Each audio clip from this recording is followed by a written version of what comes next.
La foi vient de ce qu'on entend. Amen. Et ce qu'on entend vient de la parole de Dieu. Eh oui. Donc la foi, si tu veux la faire grandir, prends la parole, mange la parole. Et ça va nourrir en toi un sentiment de puissance. Et parce que tes pensées vont être fortes, la guérison ou les choses que tu veux vont se soumettre et vont venir à toi. C'est ça. Oui, c'est comme ça que ça se passe, bien aimé. Le pouvoir est en toi, mais c'est que tu ne saisis pas. Tu dors. Tu acceptes tout ce qu'on te dit. On te dit, tu es fini, tu es mort, tu ne vaux plus rien, tu crois. Tant que tu n'es pas dans un tombeau, tu as encore la force de te mettre debout. C'est à toi de croire. Tant qu'on ne t'a pas enterré, tu as encore la force de dire non, je ne mourrai pas maintenant. Je serai debout, je serai solide. Alléluia. Amen. C'est ça la foi. Il faut être dans la foi. Comme ce pasteur qui était, pendant pas mal d'années, il était fauteuil roulant. Et au bout d'un moment, il écoutait la parole, il écoutait la parole. Et puis au bout d'un moment, on est pendant le culte, et puis il se lève, simplement, il est debout. On dit, waouh, qu'est-ce qui se passe? Il a dégagé les béquilles et tout ça, il s'est mis à marcher. Toute l'assemblée, parce qu'il a mangé la parole. Il y a des miracles spectaculaires qui peuvent se produire, oui. Il ne faut pas croire les gens qui disent avant, si, maintenant encore en 2021, et les miracles terribles vont se produire pour ceux qui ont ce cœur de Dieu. Dieu va garder son peuple. Mais il faut être parmi ceux qui veulent être violents. Voilà pourquoi le Seigneur dit, le royaume est forcé et ce sont les violents qui s'en emparent. Il n'y a pas de choix.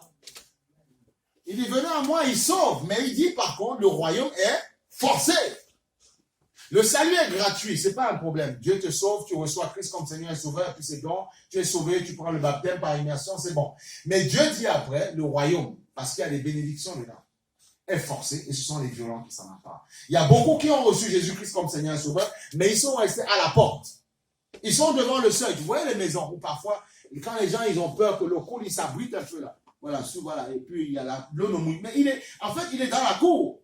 Il est abrité, mais il n'est pas dans la maison. Et c'est dans la maison qu'il y a le trésor. Amen ou pas amen? C'est dans la maison qu'on réceptionne les invités. C'est dans la maison qu'on tue le veau gras. C'est là qu'on mange. Saucisson, tout, jambon. C'est dans la maison. C'est pas dehors. Et beaucoup de chrétiens sont dehors. Ils sont abrités. Il ne pleut pas sur eux. Mais ils sont sous le porte. Ils sont abrités comme ça. Il faut rentrer dans la maison. Alléluia. Amen. Le royaume est forcé. Ce sont les violents qui s'en emparent. Il faut forcer. Il faut bouger la foi. Il faut dégommer la foi. Il faut casser. Parce que souvent, il y a l'homme fort, le diable, qui bloque ta vie. Tu veux pousser. Il bloque. Il force. Il faut bouger. Il faut cogner. Avec une pure, tu casses, tu rentres parce qu'il y a des bénédictions pour toi. Regardez Daniel qui demandait quelque chose au Seigneur. Mais la chose n'arrivait pas. Pourquoi? Parce qu'on a dit il y avait un démon qui bloquait la bénédiction de Daniel. Et le Seigneur dit, il a envoyé l'archange Michel pour combattre contre le démon qui combattait justement l'ange qui devait envoyer la bénédiction de Daniel. Il dit, je devais venir depuis longtemps, mais le chef de Perse m'a combattu. Vous vous rendez compte? Le chef de Perse, il m'a combattu. Mais l'archange Michel est venu combattre, me donner la force, justement, pour que je m'en sorte. Amen. Et c'est pour ça que, bien aimé, il faut prier avec intensité. Si vous priez avec intensité, quand votre ange qui est à côté de vous est combattu, parce que vous arrêtez de prier, il vient avec les bénédictions. Comme tu ne veux pas prier, qu'est-ce qui se passe? Ton ange est combattu. Et si c'est un archange qui vient le combattre, s'il n'est pas assez fort, eh bien, il ne va pas repousser la chose. Mais comme tu pries sans cesse, qu'est-ce que Dieu fait? Dieu envoie un ange plus fort l'aider. Et oui, c'est comme ça. Qu'est-ce que vous croyez? C'est la guerre, ça ne rigole pas. Parfois, ton ange peut ne pas... Tu sais, parfois, ton ange peut vouloir venir t'aider, mais il y a 10 démons qui viennent attaquer. Et s'ils sont plus gradés que lui, c'est compliqué. Voilà pourquoi vous devez prier sans cesse pour déclencher ce qu'on appelle le ministère angélique. Plus tu vas prier, plus ton ange va être aussi gradé. Amen ou pas? C'est comme ça. On ne peut pas te donner une onction que tu n'as pas besoin. Plus tu avances dans la vie chrétienne, plus tu as besoin, plus tu as des combats, plus ton ange prend aussi du galon. Est-ce que c'est clair pour tout le monde? Amen. C'est important. Tu n'es pas seul, il y a des anges autour de toi. Mais c'est grâce à tes prières. Parce qu'ils ne sont que des messagers à côté de toi.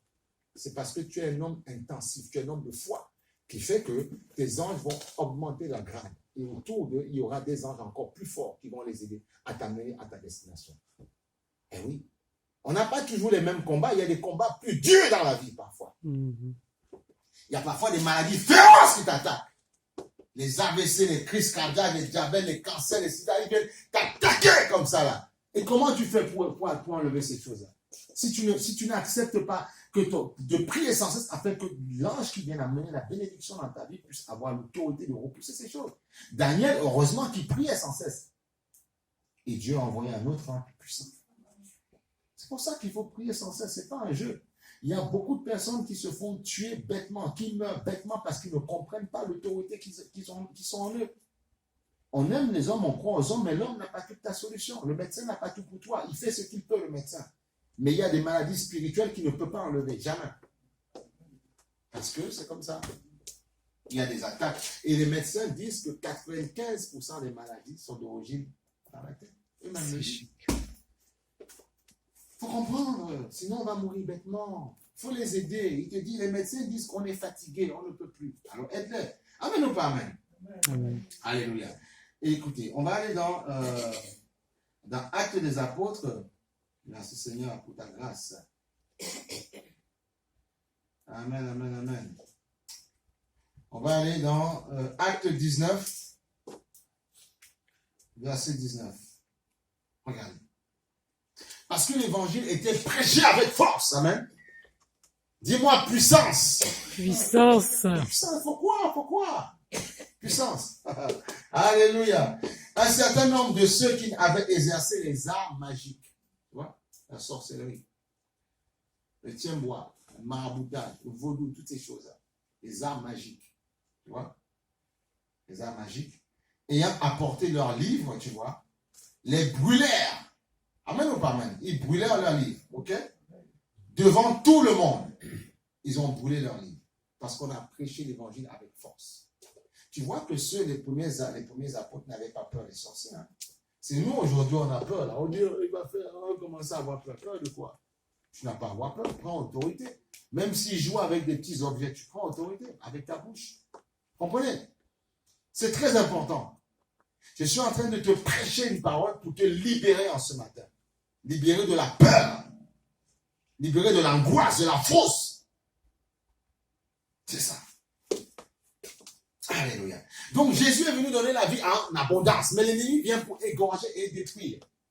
On a enlevé la puissance qui est dans la parole de Dieu. C'est ça le problème. On a mis ça dans de la religion. Ce n'est pas de la religion. Ça n'a rien à voir. On parle d'un royaume.